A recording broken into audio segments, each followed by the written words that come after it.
Bienvenidos, bienvenidas a Conversaciones en la Asesoría General de Gobierno. Como hacemos habitualmente, los problemas que tratamos de acercarlos a las cosas más concretas, en este caso nos ocupaba la cuestión de la salud mental y un epifenómeno. Tal vez nuestra invitada nos va a explicar un poco de la cuestión de las ludopatías, sobre todo en las infancias, en las personas menores de edad. Para eso entonces presento a la licenciada Julieta Kalmels, que es subsecretaria de Salud Mental y Consumos Problemáticos.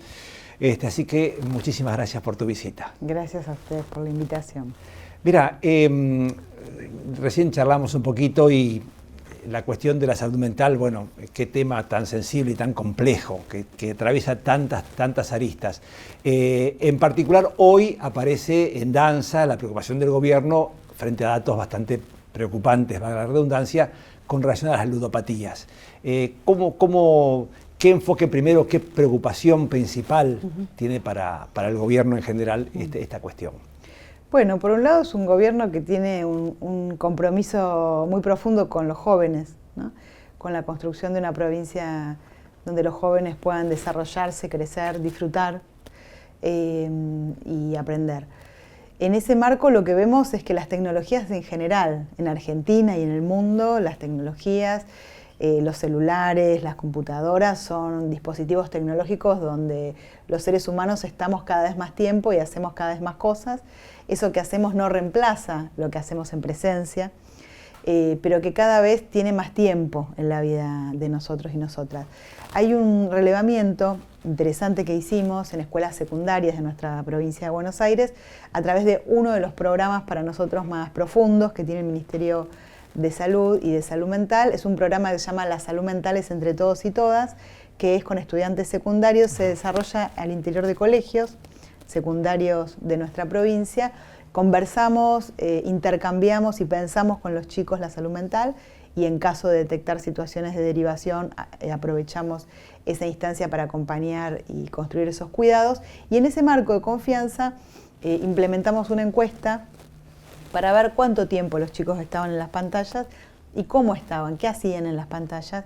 Y bueno, y ahí surge este dato relevante que es que la mitad de los chicos está diariamente por lo menos 5 horas conectados a las pantallas y de esos chicos el 22% está más de 8 horas diarias. Es decir, son muchas horas las que estamos. Claro.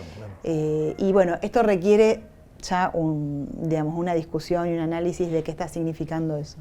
En ese marco aparece que el 34% de los jóvenes juega en algún momento a apuestas online que involucran además el dinero, ¿no? A veces el dinero que no se tiene o el dinero que cuesta mucho esfuerzo conseguir y bueno, y ahí aparece una preocupación mayor porque bueno, la cuestión de las apuestas ya empieza a preocupar porque hay una porción de esos chicos que está con una relación más compulsiva, más problemática en lo que hace a las apuestas de algo que le llamamos juego, pero que hay que ver cuánto podemos llamarlo que trasciende juego, incluso ¿no? a la libertad misma me imagino que la compulsión lo debe llevar a perder la capacidad de decidir si lo hago o no lo hago, digamos, Claro. Y eso aprovecho para preguntarte, digamos, el consumo, en términos generales, esto sería una especie para ir de eso, ¿cuándo pasa a ser problemático? ¿No? Digamos, ese nivel, esa diferencia, ¿qué barrera es la que hay que pasar o no para que sea problemático? No Bueno, yo creo que tu pregunta es ordenadora, ¿no? Porque muchas veces decimos adicciones o consumos problemáticos sin delimitar. ¿Cuándo un consumo es problemático? Cuando altera algo esencial de la vida, cuando no nos deja vincularnos de buena manera, interrumpe nuestras relaciones sociales, nuestra capacidad de trabajar, nuestra capacidad de estudiar, nuestra capacidad de disfrutar en el mundo con otros. Esos son indicadores de cuando un consumo se vuelve problemático. Puede ser un consumo de tecnologías, chicos que se quedan jugando y ya no salen con sus amigos, claro, ¿no? O chicos que están jugando no pueden parar y no cenan, o se acuestan a las 4 o 5 de la mañana y el otro día tienen que ir al colegio, o adultos que les pasa eso. También pueden ser el consumo de otras sustancias, por ejemplo el alcohol, que es el consumo problemático más importante en Argentina y en el mundo, ¿no? De drogas legales. Y también están los consumos de drogas ilegales. Cuando uno pregunta por qué se consume, hay una encuesta de la CEDRONAR, de la Secretaría Nacional de Abordaje de los Consumos el año pasado realizó una primera encuesta sobre motivos de consumo. En general, lo que la gente dice es que consume para pasarla mejor, ¿no? A veces tenemos la idea de que se consume para aliviar el dolor, y probablemente eso esté formando parte de la vida de muchos, pero también se consume para buscar satisfacción. Y eso es muy importante que podamos entenderlo y saberlo, porque entonces nos lleva no solamente a cómo regulamos los consumos, cómo prohibimos algunos o regulamos algunos que nos hagan mal, sino cómo socialmente construimos espacios donde el disfrute y el bienestar pueda también formar parte de los espacios de construcción de salud. Claro, porque ahora me disparó una cuestión. Uno dice, bueno, en general, algún tipo de adicción que en algún grado empieza a entorpecer la vida de relación de alguna manera, está asociado a, como decías, a pasarla bien. Y yo te pregunto, ¿no tendrá que ver también algún tipo de tradición, a lo mejor judío-cristiana, religiosa, decir, bueno, como el goce y el disfrute no es a lo mejor como la virtud o lo bueno es el ascetismo, el sufrimiento, el sembrar con lágrimas para cosechar cantando en algún momento? ¿Hay un patrón cultural por ahí que nos lleva a eso, para, digamos, como sería útil romper ese esquema de que el gozo y el disfrute no es algo reñido con la salud, sino por el contrario es algo saludable?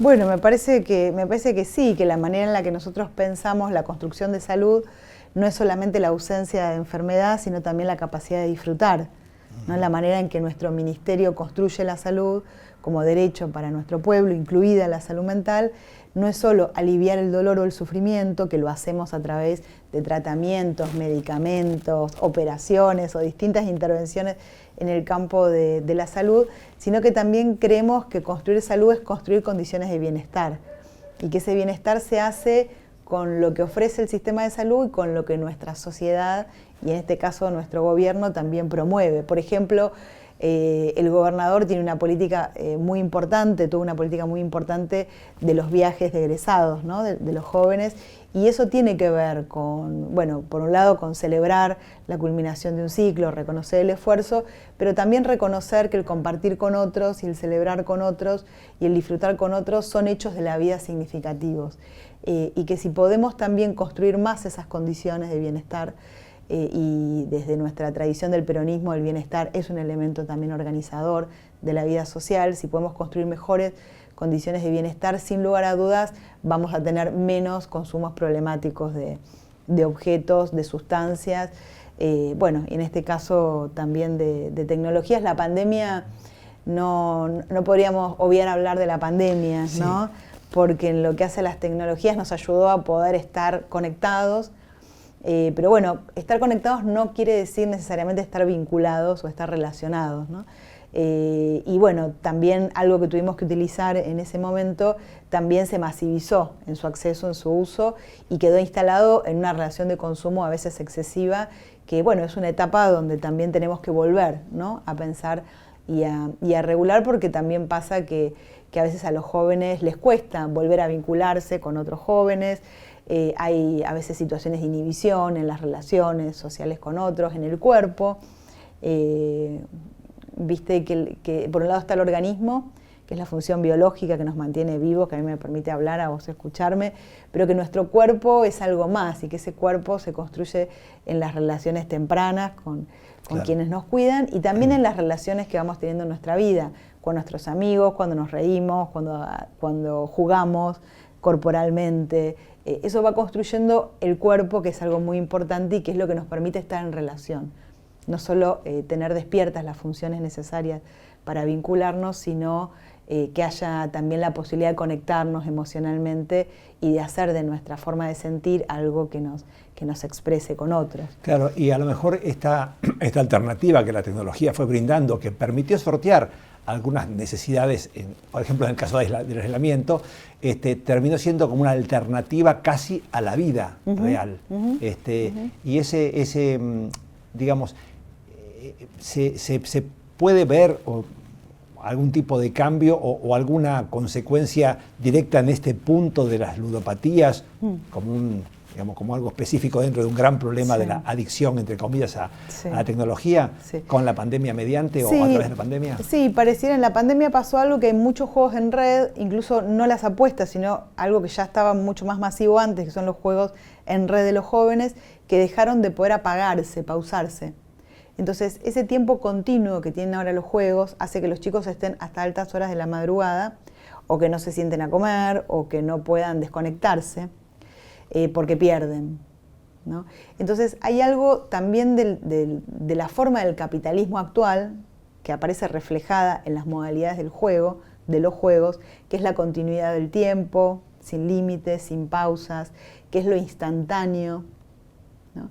Y que bueno, eso está produciendo efectos en la subjetividad de los niños, de los jóvenes y de los adultos, y tal vez el juego online o las ludopatías o los juegos problemáticos, particularmente el tema de las apuestas, tal vez es un elemento de emergencia social que nos genera con justa razón mucha preocupación y que hizo que nuestro gobierno desencadenara un plan de trabajo con distintos ministerios para abordar este problema, pero que tiene raíces también en otras dimensiones que estamos viendo de las tecnologías, de este momento de nuestra historia y por supuesto la crisis económica argentina a la que está llevando el gobierno nacional. Bueno, acrecienta mucho esta situación del juego.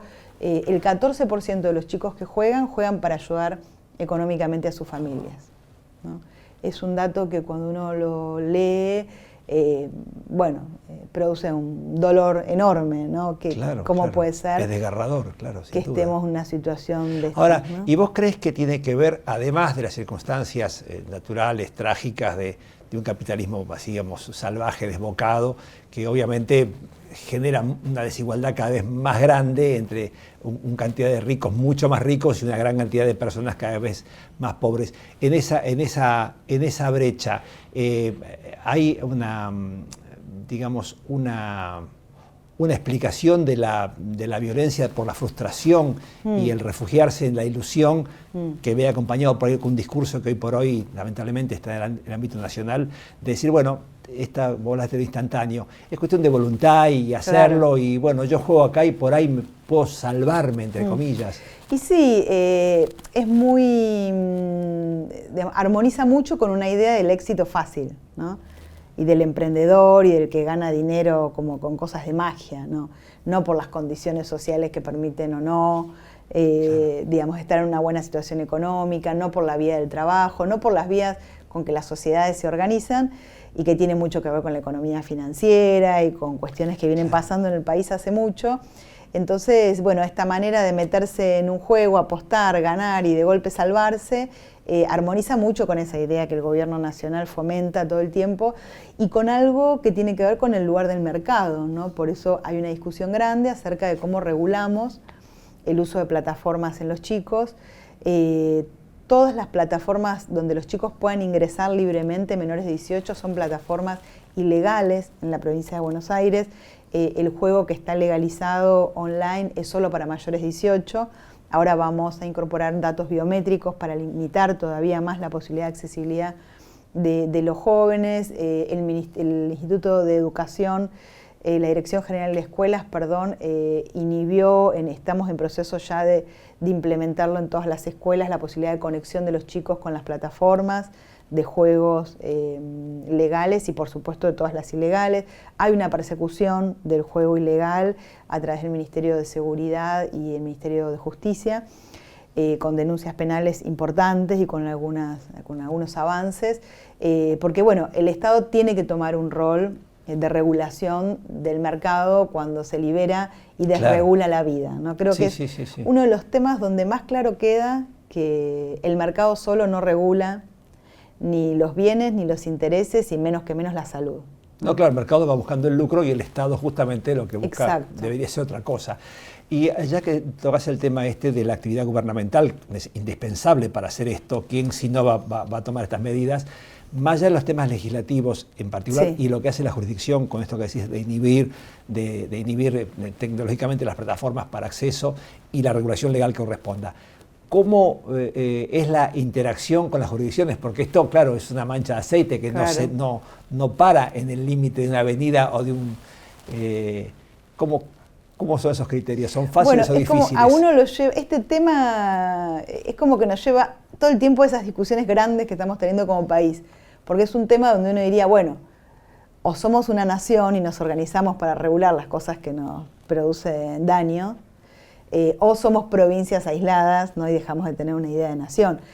Hace falta que la nación asuma a través del ENACON, a través de Cancillería, la persecución de toda la ilegalidad de juego, que es donde se concentra la mayoría del juego de los jóvenes, porque, bueno, según lo que está estudiado y visto, las empresas que están desarrollando juego ilegal tienen IP fuera de nuestro país.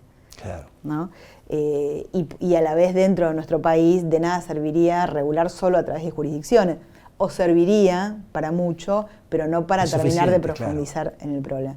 Entonces, es un buen ejemplo de nuevo acerca de, bueno, si Argentina es una nación, si Argentina es un país, si nos podemos pensar colectivamente, hace falta tomar medidas Sí, la salud en general lo hemos visto en la pandemia. Exactamente. Si el virus se va a parar en el AMBA o no se va a parar en el AMBA, o las campañas de vacunación. O sea, la polio desapareció porque fue una red general.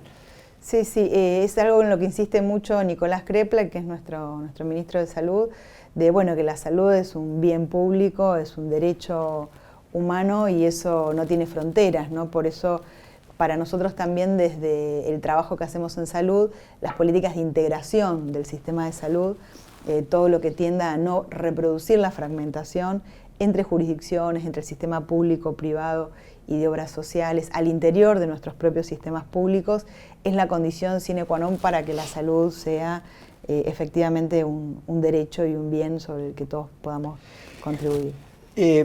Con respecto a esto, además de estas medidas de tipo de control tecnológicas de limitaciones o regulaciones legales, digamos, terapéuticamente, ¿qué otras herramientas o análisis o facetas culturales tienen que ver como para contener, para prevenir, para erradicar o morigerar ciertas prácticas abusivas? Claro, en lo que hace el abordaje de este problema del juego, por un lado hay un aspecto de persecución judicial penal. Por otro lado, otro aspecto regulatorio, propio de la discusión que está en nuestro Congreso Provincial y Nacional sobre las publicidades, o regulatorio de las medidas que ya tomamos. No se pueden conectar en las escuelas, regulatorio en relación a, bueno, al seguimiento de cómo los chicos están consumiendo, lo del dato biométrico, es otra medida también regulatoria. Y por otro lado está qué prácticas de cuidado en salud podemos desarrollar. Por un lado hay un programa histórico entre Lotería y el Ministerio de Salud que estamos relanzando en este momento para incorporar toda esta problemática contemporánea del juego y del juego de los jóvenes.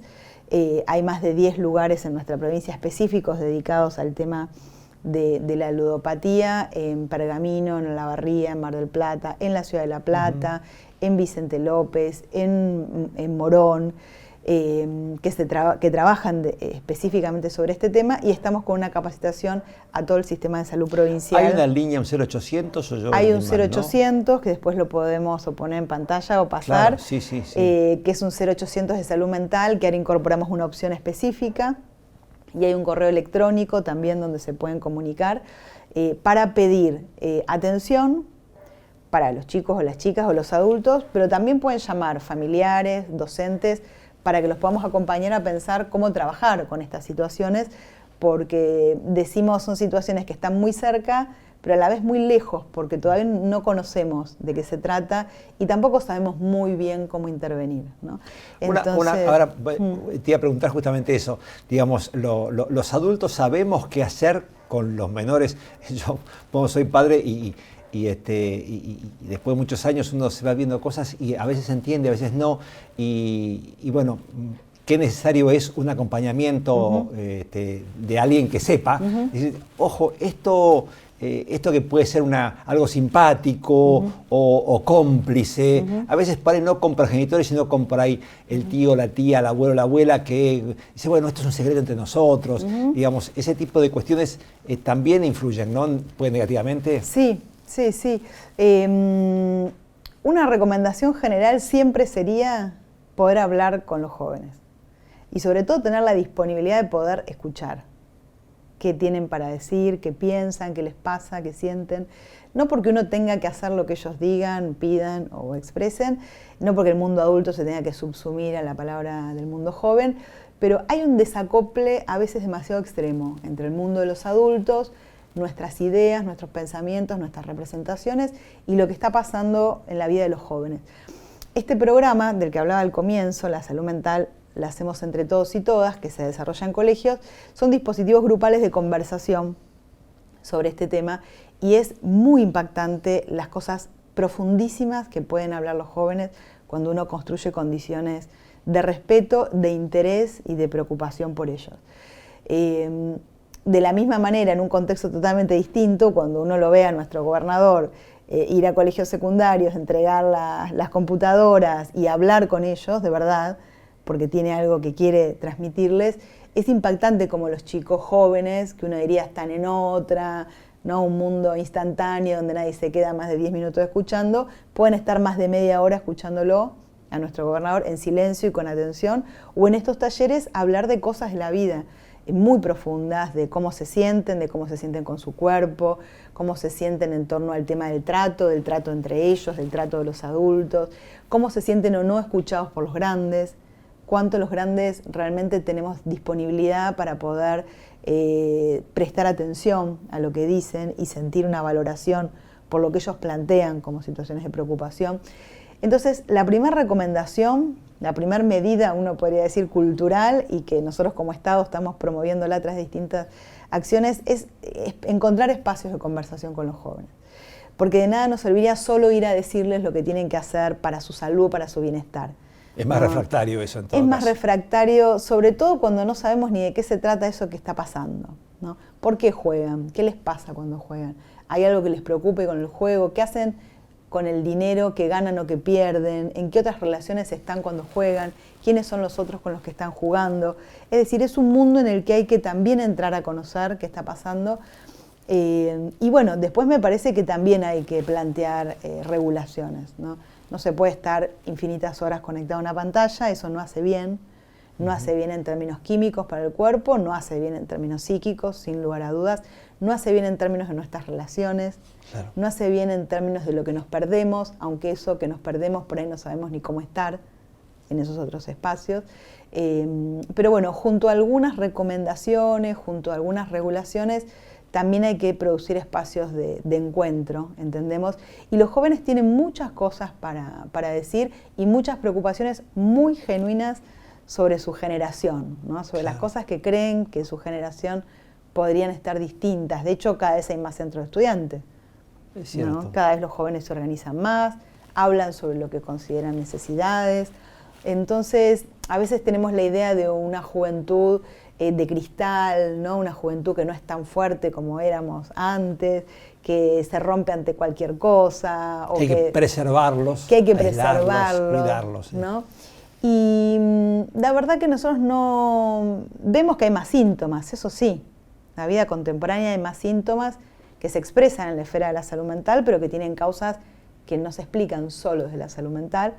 Esos síntomas son la ansiedad, esos síntomas pueden ser las depresiones, esos síntomas pueden ser los consumos excesivos o problemáticos, esos síntomas pueden ser la dificultad para dormir, a veces para vincularnos, para soportar la tensión de lo que implica un vínculo.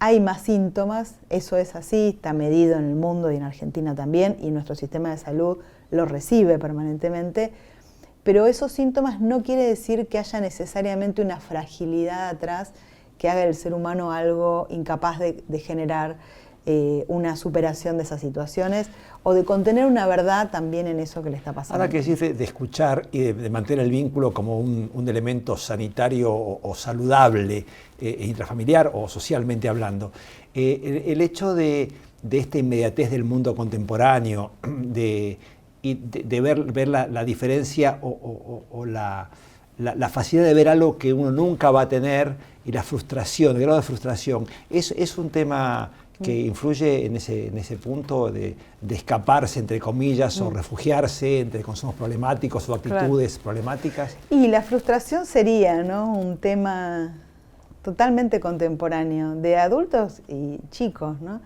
¿Qué quiere decir la frustración? Hay veces que nos frustramos porque tenemos ideas muy artificiales de la vida. Esto que decíamos antes de que se puede ganar dinero, salvarse, ¿no? Así como de la noche a la mañana, por la cuestión del azar o porque solo es por mérito de cada uno, eso. Hay ideas muy artificiales que se promueven. O la idea de que si uno piensa algo bueno le va a ir bien, viste que hay toda una esfera de la autoayuda, que al que le sirva en su vida, bienvenido, no es cuestión de andar combatiendo cosas que pueden ser de utilidad para las personas, pero genera una idea muy artificial y muy falsa de lo que pasa en la vida, de lo que nos pasa en términos emocionales o de lo que nos pasa en términos de las angustias o los sufrimientos. Y hay también una sobreestimulación de ideas de que si pensás lo bueno te va a venir lo bueno, ¿no? Tenés que superarte a vos mismo todo el tiempo. Una idea del éxito en términos del bienestar emocional que hace que la gente también se frustre. El poder de la hora. ¿Qué? El poder de la hora, ¿no? El poder de la hora, está lleno, sos el emprendedor de vos mismo. En general todas ideas bastante individuales, que dan poco lugar al vínculo real con otros, donde la relación con los otros parece más bien fuente de perturbación que de realización. Entonces creo que a esas ideas más artificiales a veces la frustración es una respuesta imaginable ante ideas que tenemos de cómo estar bien que no resultan. Y que la gente se lo carga en términos de su propia trayectoria. Bueno, porque yo no sirvo, o porque yo soy tóxico, o porque a mí no me da, ¿no? Emocionalmente y los demás pueden realizarse. Entonces, bueno, creo que la frustración, que es un gran tema, a veces responde a eso. Y otras veces la frustración no tendría por qué ser mala a mediano o largo plazo, porque las experiencias de frustración forman parte de las experiencias de vida, ¿no? Sí, conocer los límites, de cosas que salen, de cosas que no salen, y eso está bien. Sí. Y hace que cuando salgan, bueno, sean más genuinas, ¿no? Porque que todos nos salga bien, no sé si sería una realización o un mundo medio mágico. Claro, no es real, evidentemente no es real. Entonces, si nos frustramos porque algo no nos sale bien, tal vez sea la oportunidad de aprender, o de experimentar algo que es el dolor, que por ahí tiene muy mala fama, ¿no? De que habría que eliminar toda dimensión del dolor en la vida, también muy propia de las ideas más de la realización, de la felicidad abstracta, y el dolor tiene, los que nos dedicamos en este gobierno de Axel a la función pública, y muchísimos, yo diría, trabajadores del Estado y muchísimas personas de nuestro pueblo, es porque sentimos el dolor de la injusticia, de la desigualdad, que también decidimos dedicar nuestra vida a generar mejores condiciones. Una empatía, una moralización colectiva. Es más, yo diría, si podemos experimentar el dolor, incluso de lo que imaginamos que el otro puede sentir ante situaciones de desigualdad, de violencia, un gran tema contemporáneo, si podemos experimentar situaciones de dolor, tal vez seamos una sociedad más profunda, ¿no? Claro. Entonces, hay algunas dimensiones de la vida que tendemos a despacharlas rápido. Y que apareció no se enterara o no quisiera enterarse de, es imposible que pudiera tratar de cambiarlo. Claro. Digamos, la conciencia de enfermedad, entre comillas. Exactamente. Podría pasar por ahí. Sí. Una cosa que, perdón, voy a revolver un poquito atrás porque hablabas de esto de escuchar, sobre todo para los adultos con las infancias, o sean familiares o no, decir que a veces un pequeño prejuicio que el hecho de escuchar al, entre comillas, joven, a la joven, no es aceptar lo que dice, sino escucharlo. Escucharlo es escucharlo. Digamos, no sé si lo tomé bien, pero me parece que quería rescatarlo porque a veces dice, bueno, pero dicen, no importa lo que digan, te ríes eso. Claro. Abrir el espacio, permitir que fluya eso. Claro. A eso ibas. Claro, me parece muy bueno lo que decís, porque viste que tenemos un derecho consagrado, que es el derecho del niño a ser oído, o del joven a ser oído, un derecho muy importante. Ahora, para que ese derecho tenga lugar, tiene que haber quien esté dispuesto a escuchar, ¿no? No es solo que el chico hable, sino que haya un adulto, un Estado con disponibilidad a escuchar. Y después hacer algo con lo que escucha, ¿no? Que sería la otra parte. Porque a veces se arman un montón de foros para que los chicos hablan, y todo sigue como si nada de lo que dijeron hubiera tocado el mundo. Que después se tira en un cajón. Claro. Qué antiguo. Si los chicos hablan, y si lo que dicen realmente porque por lo menos mi experiencia y la nuestra viene siendo de que dicen cosas muy importantes, muy profundas, de las que aprendemos un montón. Algo tiene que pasar después de que hablen, algo nos tiene que tocar, algo nos tiene que conmover, algo nos tiene que llevar a organizar algo distinto con eso que ellos están diciendo. A ellos mismos escucharse también les produce efectos. De hecho, en estos grupos en los colegios, cuando hablan, los compañeros se dan cuenta que por ahí el chiste que le hacían, o esto que llamamos bullying, le producía un nivel de sufrimiento que no hubiera imaginado nunca, pero ahora que lo está diciendo y que hay un dispositivo para poder escucharse, bueno, no lo van a decir, por lo menos no lo van a decir como lo decían antes, o saben que ya están dañando, que no están generando una diversión, ¿no? Entonces, hablar y generar condiciones de escucha puede transformar también nuestras relaciones, y me parece que es un momento de nuestra historia, de nuestra sociedad, donde cada vez más hay que apostar a eso, a las relaciones entre nosotros, que la idea de un mundo individual donde nos vamos a salvar y donde el mercado va a regular la vida es una invitación a la catástrofe colectiva, claro, que tal vez no se experimente como colectiva, y lo que es peor aún, se experimente solamente individualmente, el que se deprimió, el que está con una crisis de ansiedad. Claro, dice, solo me pasa a mí, y de pronto ve que sí, eso le puede pasar a otro, sí, y eso mismo puede ser sanador. Sí, por ejemplo, la pospandemia, en las escuelas, hablando con los chicos, decían lo que habían sufrido, ¿no? Por la pérdida de familiares, ¿no? Por el dolor, por el miedo de lo que ese virus producía, y se escuchaban entre ellos. Entonces ya no era el chico que se había deprimido solo en su casa, sino que esta pandemia que nos ocurrió a todos y que produjo efectos de sufrimiento en todos, es algo colectivo, que en cada uno se expresará distinto, pero es un hecho colectivo, y tal vez podamos encontrar maneras colectivas de elaborar también esos eventos. Entonces creo que cada vez más hay que profundizar la idea de que estamos en un espacio en común, de que la vida es en la relación con otros, y que el Estado tiene que construir las mejores condiciones para que eso pueda realizarse, y bueno, trabajar sobre todo en la desigualación social de los géneros, de las situaciones económicas, y a veces de ciertas desigualaciones en las edades entre los niños y los adultos, que los dejan en condiciones de mucha vulnerabilidad, y que tenemos que encontrar también quienes escuchan, ¿no? Y actúan en torno Podríamos decir, Julieta, entonces, que independientemente de que la ludopatía, como puede ser un epifenómeno de una cuestión más compleja, que merece atención, que debe ser cuidada. De hecho, el Estado está haciendo este tipo de programas tanto del ámbito administrativo, sanitario, como legislativo y técnico, pero sin perder de vista que hay una necesidad de trabajar integralmente la cuestión de la salud social. Sí, sí. Por eso la otra medida sanitaria con el tema de la ludopatía, además del espacio de los tratamientos o la orientación a padres, es la creación de talleres, de foros y de charlas en las comunidades, en los distintos distritos, sobre los que estamos empezando ahora en articulación con otros municipios, también para volverlo un asunto de tratamiento social, ¿no? Además de la regulación del Estado, además de los tratamientos en salud o de los cuidados específicos de un sistema de salud, también la promoción de estos espacios que se están produciendo, porque bueno, creemos que también es una manera de hacer frente a un tema que pareciera, que vino para instalarse y sobre el que tenemos que cada vez enterarnos más y tomar medidas, ¿no? No, incluso porque uno piensa a veces en la vida cotidiana, cualquier cosa que sucede o que venía sucediendo antes, y uno se suma a un discurso genérico y lo naturaliza. Y de repente uno, por decir una cosa, un mal ejemplo, por decir, uy, ese chico tiene las piernas torcidas, necesitaría una ortopedia, y otro dice, no, es como el abuelo. Claro, claro. Bueno, ahí vos agregás algo que es con qué mirada o con qué escucha interpretamos lo que aparece, ¿no? Siempre lo interpretamos desde algún lugar lo que ocurre. La ludopatía es nueva en los jóvenes, pero la vamos a escuchar desde las ideas que tengamos acerca de eso. Y a veces tenemos las ideas de que la juventud está perdida, ¿no? De que los jóvenes hay que enseñarles todo.